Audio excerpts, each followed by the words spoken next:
May I play for sustenance?"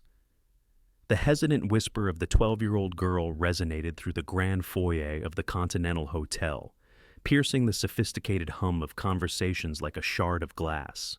A hush fell over the gathering as heads turned towards the young black girl who had dared to interrupt the city's most elite charity gala. Amelia Washington stood at the threshold of the main ballroom, her wide, expectant eyes fixed on the gleaming Steinway grand piano, bathed in the opulent glow of crystal chandeliers.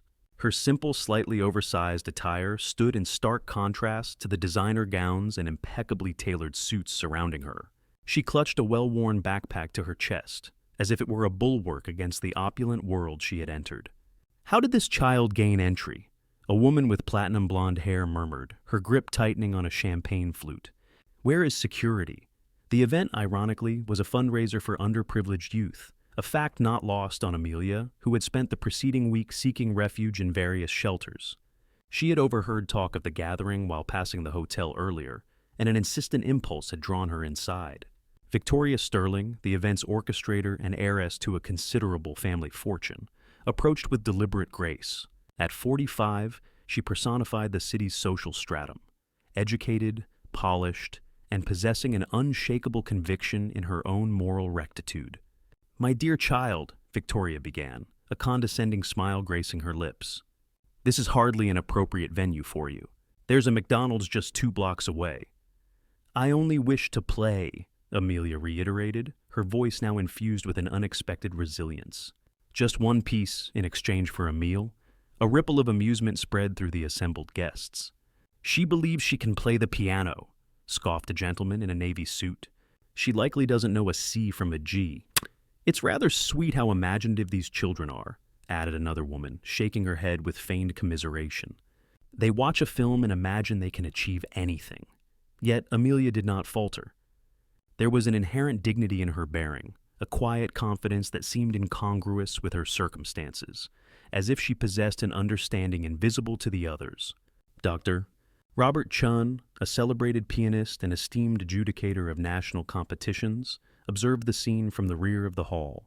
He had noted the girl's gaze lingering on the piano with a reverence he rarely witnessed, even among seasoned musicians. There was a flicker of recognition, a sense of familiarity. "Victoria, Doctor." Chun approached. "Perhaps we should indulge her. After all, we are here to support promising young talent, are we not?" Victoria emitted a laugh, sharp and devoid of warmth. "Robert, do look at her. Children in her position have no access to musical instruction. It's simply impossible."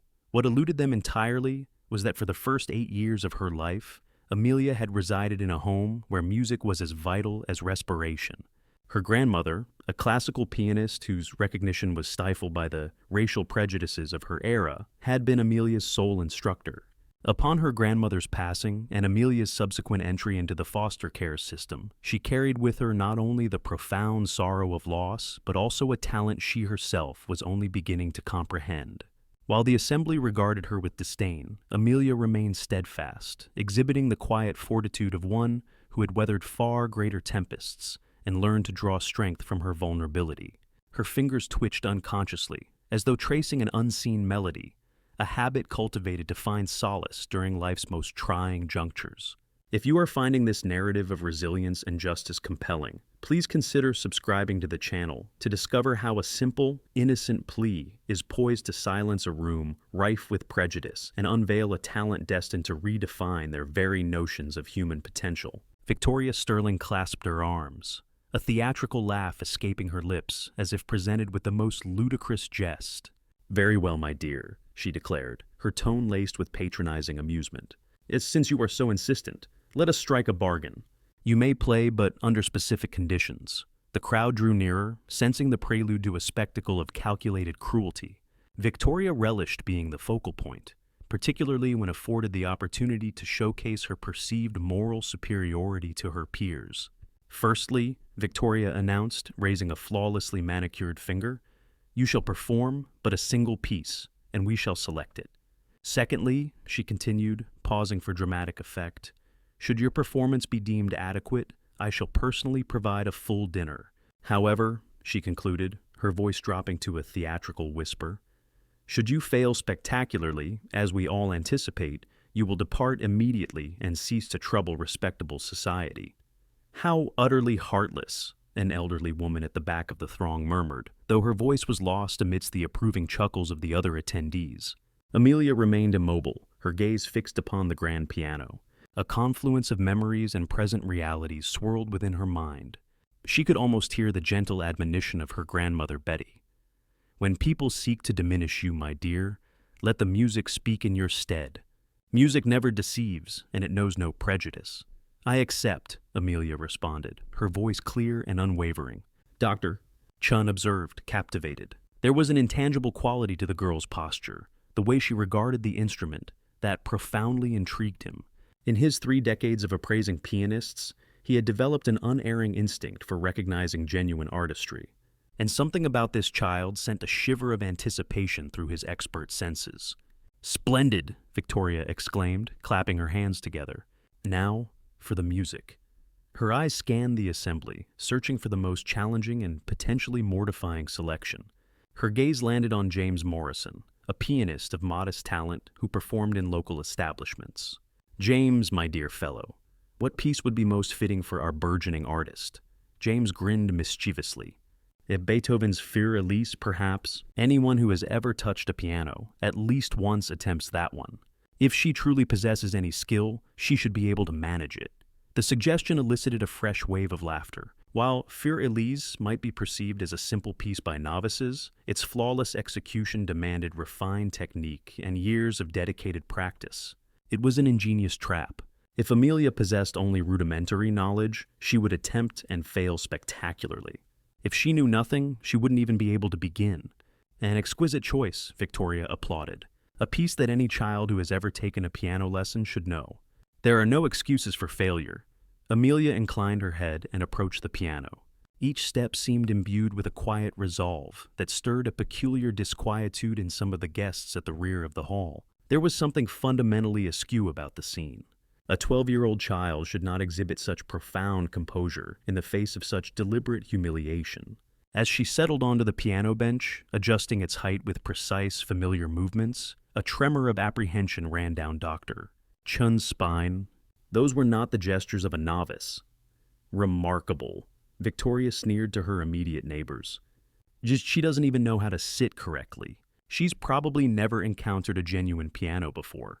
But, Doctor, Chun perceived precisely the opposite. The subtle adjustment of the bench, the upright carriage, the way Amelia's hands hovered above the keys in an impeccable classical posture, these were details that took years to master. Memories surged through Amelia like a tidal wave. Her grandmother, her mother, Betty Washington, had been among the earliest black pianists to seek admission to the city's conservatories in the 1960s. Her prodigious talent was undeniable, yet the doors remained resolutely shut due to the prevailing racial bias. Betty channeled her passion into instructing neighborhood children in her modest home, transforming her aging upright piano into a gateway to the world of classical music. "Music is a universal language, Amelia," Betty would often say, guiding her granddaughter's small fingers across the keys. "When you play from the heart, people listen with their souls, not merely their eyes." Amelia had devoted countless hours to that piano, absorbing not only technical proficiency, but also the profound musical comprehension that only a true virtuoso could impart. When Betty passed away and Amelia was thrust into the labyrinthine foster care system, music remained her solitary solace, manifesting in phantom melodies during desolate nights spent in shelters. "We are awaiting your performance," Victoria interjected, tapping her fingers impatiently. "Or have you conceded defeat before even commencing?"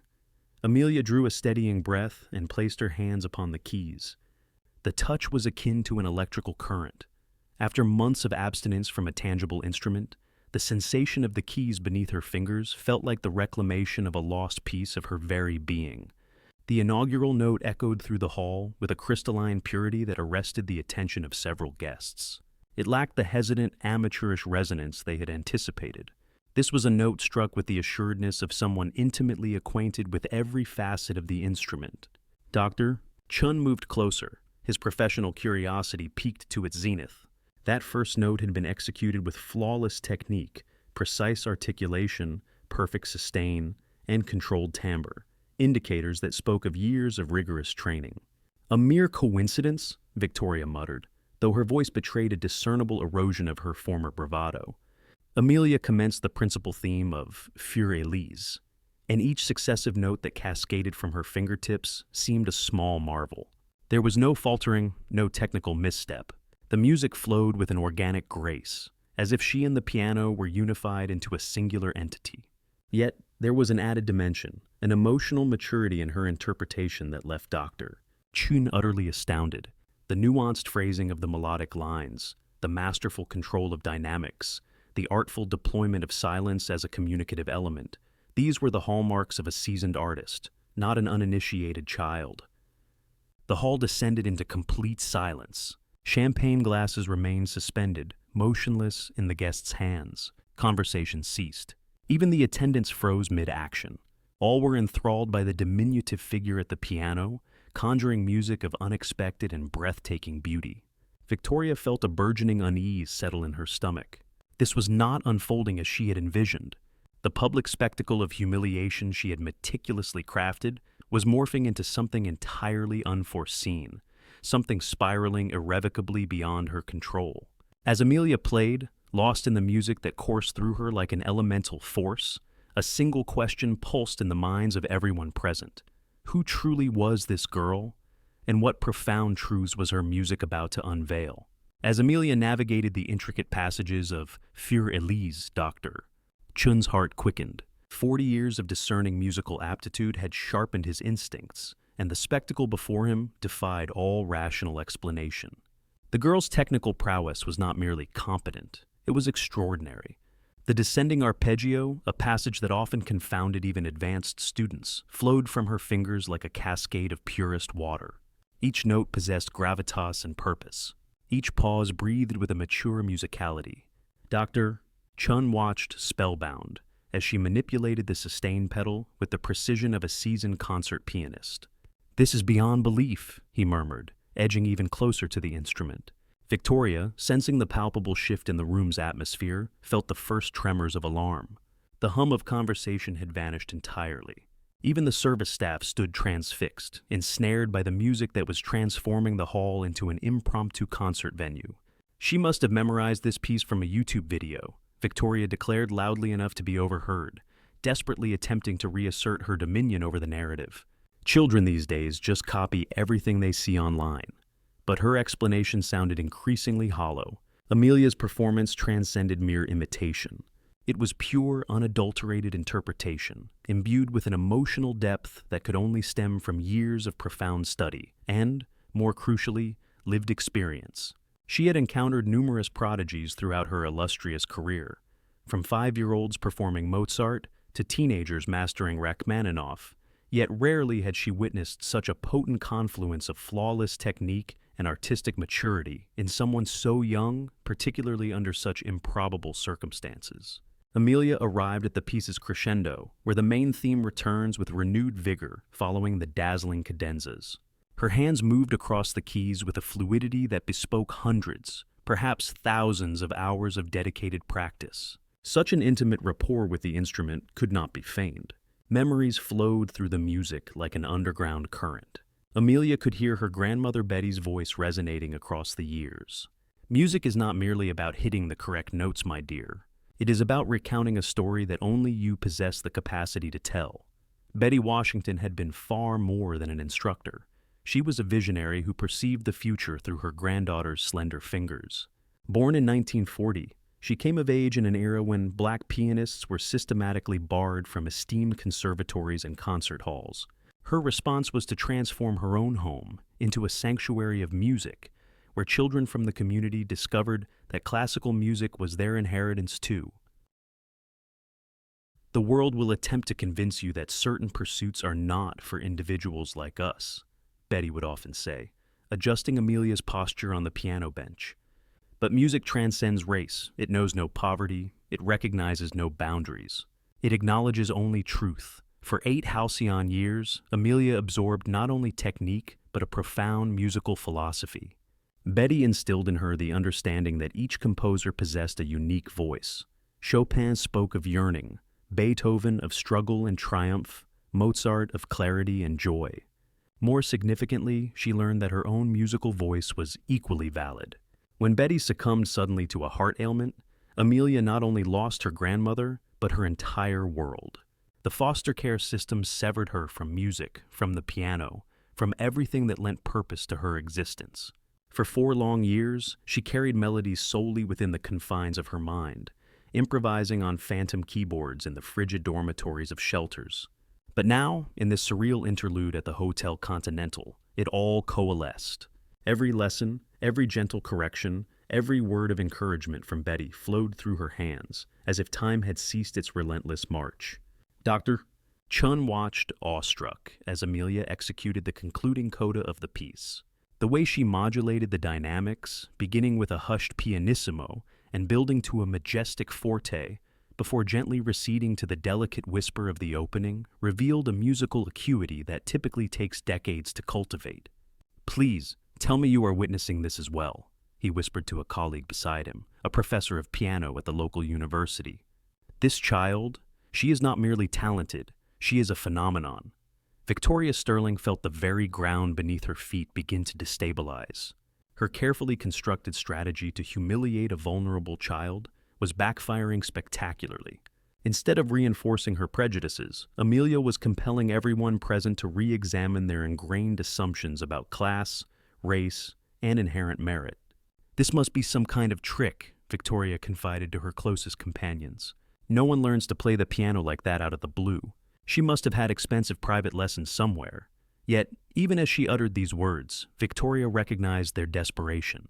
The young woman before her was exhibiting a level of mastery that mere financial expenditure could not procure. She played with soul, with a lived history, with a depth that originated from realms inaccessible to privilege.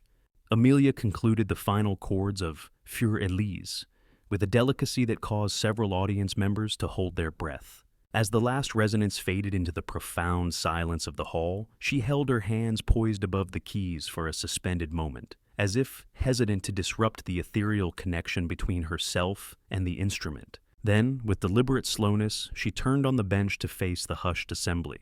The timid child who had pleaded for sustenance had vanished. In her stead sat a young artist who had just claimed her rightful place in the world, articulated through the universal language of music. Doctor, Chun was the first to shatter the silence, his hands rising in a gesture of respectful applause that echoed through the hall like distant thunder. Gradually, others joined, until the Continental Hotel vibrated with genuine acclaim. Victoria surveyed the scene with mounting panic. Her attempt at public mortification had transmuted into an unbidden celebration of the very talent she had sought to suppress. More disquieting still, she perceived in the eyes of her fellow guests a nascent question that haunted them all. If they had been so profoundly mistaken about this child, what other fundamental truths had they overlooked? Amelia remained seated with serene composure, allowing the ovation to wash over her like a restorative rain after an extended drought. Yet, behind her eyes, a new understanding was dawning, not arrogance, but a burgeoning awareness of her own innate power. She had made her point, but this, she knew, was merely the nascent stage. Dr. Chun approached the piano, his countenance a canvas of mingled admiration and professional inquiry. "Child," he said, his voice soft, "may I inquire as to your place of study? Your instructor must be exceptional." Amelia met his gaze directly, and for a fleeting instant, allowed the accumulated pain of the past 4 years to surface in her eyes. "My grandmother instructed me," she replied with simple sincerity. "She always said music was the one thing no one could ever take away." The answer struck Dr. Chun with the force of revelation. A grandmother, not an expensive conservatory, familial love, not purchased privilege, talent nurtured within the home, not within elite institutions. Everything he had held to be true regarding the cultivation of musical excellence was being challenged by a 12-year-old who had just redefined his very conception of greatness. As the hall still resonated with hesitant admiration, Amelia understood she had crossed an irrevocable threshold. She could no longer feign the guise of a lost child begging for sustenance. Her music had divulged too much, promised too much. Now, with every eye upon her, an expectation hanging in the air like a dense perfume, she had to determine the extent to which she would embrace this revelation and whether she was prepared to demonstrate to these privileged individuals What a child of seemingly little consequence could truly achieve when music spoke through her soul with the accumulated force of generations of deferred dreams. Doctor, Chun approached the piano with deliberate steps, as if drawn to something sacred. Young lady, he said, his voice betraying a slight tremor, I must ask you a very important question. What is your full name? Amelia Washington, she responded, maintaining the same placid demeanor she had exhibited throughout the evening. The name struck Doctor Chun like a thunderbolt. His eyes widened, and he took an involuntary step backward. Washington. Betty Washington. Are you Betty Washington's granddaughter? Amelia offered a silent nod, and Doctor. Chun covered his face with his hands. My God, he murmured. Betty Washington was one of the most extraordinary pianists this country has ever produced. She should have graced the stages of the world's finest conservatories, but her voice faltered, heavy with the weight of historical sorrow. Victoria, observing the exchange with mounting disquiet, interjected. Robert, what are you speaking of? Who is Betty Washington, Doctor? Chun turned to her, his expression a complex blend of disbelief and profound disappointment. Victoria, Betty Washington was a luminary in the musical community. A virtuoso systematically denied access to conservatories and concert halls due to her ethnicity. She became one of the nation's most revered private instructors, shaping the careers of countless professional musicians. A murmur rippled through the crowd, some recognizing the name from their own musical journeys. Betty Washington, the name was whispered in musical circles, associated with a mentor who could transform any dedicated student into an exceptional artist. But that was decades ago, Victoria countered, her voice tinged with an increasingly defensive tone. And even if that story holds some truth, it doesn't alter the fact that she is a destitute individual begging for handouts at a private function. It was then that Amelia rose from the piano bench. For the first time that evening, she allowed her true persona to emerge in its entirety. The submissive posture dissolved, replaced by an unshakable dignity that caused several individuals in the room to unconsciously recoil. Miss Sterling, Amelia stated, her voice resonating with unwavering clarity. You are quite correct on one particular point. My presence here this evening is indeed unwarranted. She allowed a deliberate silence to envelop the room. My rightful place would be at Carnegie Hall in New York City, where a musical performance is scheduled for the upcoming week. A palpable stillness descended. Victoria felt the ground shift beneath him. My name is Amelia Washington, she continued, her declaration firm, and I hold the distinction of being the youngest classical pianist ever to be admitted into the esteemed Young Artists program at the Juilliard School. Furthermore, I am the reigning national champion in classical piano for individuals under the age of 15. She paused once more, permitting the weight of her words to settle. The reason for my attendance this evening is not born of any personal need for sustenance or financial assistance. Doctor, Chun observed with keen interest as the scattered elements of understanding coalesced within his mind. The documentary, he mused aloud. You are creating the documentary. Amelia offered a simple nod. Precisely. I am engaged in a collaborative effort with PBS to produce a documentary exploring the pervasive issues of prejudice and limited access within the arts. She elaborated, my producer proposed that I attend these philanthropic gatherings, posing as a young person lacking in means, in order to meticulously document the true disposition of affluent individuals towards those they perceive as their inferiors. The disclosure struck the assembly with the force of an explosion. Victoria felt a profound loss of color from his countenance. You are recording us? Concealed cameras, Amelia confirmed with practiced composure, equipped with high-definition audio and video capabilities. Every interaction that transpired within this space this evening has been captured for national broadcast. Victoria cast a desperate gaze around the hall, a futile search for hidden lenses or any indication of a malicious jest. That is illegal. You cannot record us without our consent. Actually, Dr. Chen interjected, his tone laced with a discernible, albeit grim, satisfaction. You all willingly provided authorization for the use of your image upon entering. It is explicitly stipulated on the admission ticket that this event may be filmed for documentary purposes. He offered a wry smile. I dare say few bothered to scrutinize the fine print. A ripple of unease began to spread through the assembled guests. Whispers erupted, a cacophony of frantic exchanges, as some individuals instinctively reach for their mobile devices to re-examine their tickets. The palpable fear was undeniable. The initial segment of the documentary, Amelia proceeded, unperturbed by the escalating disarray, will focus on the ways in which talent and potential are disregarded when they are presented in a manner that diverges from prevailing societal expectations. The subsequent portion will illustrate the reactions of those who profess to be staunch advocates for the arts when confronted with genuine artistic expression originating from unexpected sources. I have, in essence, merely documented their genuine personas when they believed there would be no repercussions. Dr. Chun approached Amelia with a profound sense of deference. May I inquire, what are your intentions regarding this recorded material? The documentary is slated for national release next month, Amelia explained. However, I have also established a YouTube channel where I feature condensed versions of these social experiments. My most recent video, filmed at a comparable event in Boston, has garnered over 2.5 million views, particularly resonating with those who feign altruism, while actively perpetuating the very biases they publicly condemn. The crowd watched in a state of collective dread as Victoria confronted the stark reality of her predicament. Within a mere handful of days, her vindictiveness would be exposed to an audience of millions. Her name would become irrevocably synonymous with the very prejudice and condescension she had so overtly embodied. Mrs. Sterling, Amelia addressed the event's principal organizer directly, her voice now carrying an authoritative weight that commanded the attention of the entire hall.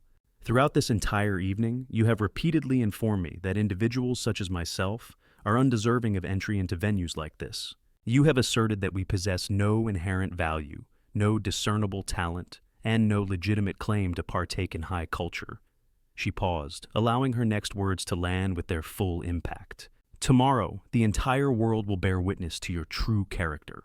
Victoria attempted to respond, but the words failed to materialize. The sheer immensity of her impending public disgrace was simply too overwhelming to process. Dr. Chun surveyed the room, observing the evident apprehension etched on the faces of the other attendees. How many other such events have you documented? This marks the 12th occasion, Amelia replied. And the narrative remains consistently the same. Individuals who espouse a deep appreciation for the arts and education, yet who promptly render judgment and dismiss nascent talent based solely on superficial appearances. She turned to face Victoria one final time. The fundamental distinction between your character and mine, Mrs. Sterling, lies in this. When I endured a period of homelessness for several months following the passing of my grandmother, I learned that true dignity is not derived from affluence or elevated social standing. It emanates from the manner in which we extend courtesy and respect to our fellow human beings, particularly when we believe ourselves to be unobserved. The silence that followed in the hall was profound, almost deafening. Every individual present understood that their words and actions that evening would be subject to the scrutiny of millions of strangers, and most recognized the utter lack of any viable defense for the behavior they had displayed. As Amelia discreetly retrieved a miniature recording device concealed within her backpack, a single question hung heavy in the air of the Continental Hotel. How many other privileged and prejudiced individuals had discovered, far too late, that the young woman they had so readily dismissed possessed the power to unveil their true natures to the entire world? 6 months later, Victoria Sterling observed from the window of her modest apartment as a limousine gracefully pulled up before the grand entrance of Carnegie Hall. Amelia Washington, now adorned in an elegant concert gown, acknowledged her admirers with a gracious wave before proceeding into the theater, poised to make her debut as the season's youngest featured soloist. The documentary, titled Faces of Discrimination, had achieved widespread viral acclaim, accumulating an astonishing tally of over 15 million views on YouTube alone. Victoria had inadvertently become the nation's foremost symbol of elitist hypocrisy, forfeiting not only her positions within various charitable organizations, but also the coveted respect of the very high society she held in such high regard. Headlines proclaiming former charity event organizer exposed as prejudiced in viral documentary dominated local newspapers for weeks on end. Her high-end events management firm suffered a complete loss of its significant clientele, compelling her to seek employment as an assistant at a small law practice, a desperate attempt to salvage a reputation that seemed destined to remain permanently tarnished. Concurrently, Dr. Chun had formally assumed the role of Amelia's official mentor, providing invaluable guidance as she navigated the intricate world of professional classical music. The Continental Hotel, deeply embarrassed by the public revelations, established a scholarship program specifically for underprivileged young musicians, appointing Amelia as its official ambassador. Music recognizes no boundaries of race, social standing, or geographic location, Amelia declared during her first national interview following the incident. It is fueled solely by authenticity and ardor, and when possessed in abundance, no obstacle can impede its progress. The ramifications of the documentary extended far beyond mere entertainment. Music educational institutions across the nation initiated community outreach programs. Conservatories undertook a comprehensive reevaluation of their admissions protocols, and countless gifted young individuals from disadvantaged communities were subsequently afforded opportunities that had previously been systematically denied to them. Victoria, witnessing Amelia's triumphant ascent in a setting where she herself had attempted to orchestrate her humiliation, finally grasped the most poignant lesson of her existence. True dignity and innate talent are not commodities that can be purchased with wealth, inherited through lineage, and certainly cannot be quantified by the hue of one's skin or the humble origins of one's dwelling. Amelia's most potent form of retribution was not to dismantle Victoria's life. It was to unequivocally demonstrate that genuine greatness inherently transcends the limitations of prejudice, and that occasionally those we are inclined to underestimate harbor the most extraordinary of gifts. Should this narrative of triumph over adversity have resonated with your sensibilities, we encourage you to subscribe to our channel for an ongoing stream of inspiring accounts that highlight how true excellence invariably finds its path, irrespective of the formidable impediments that may endeavor to obstruct its course.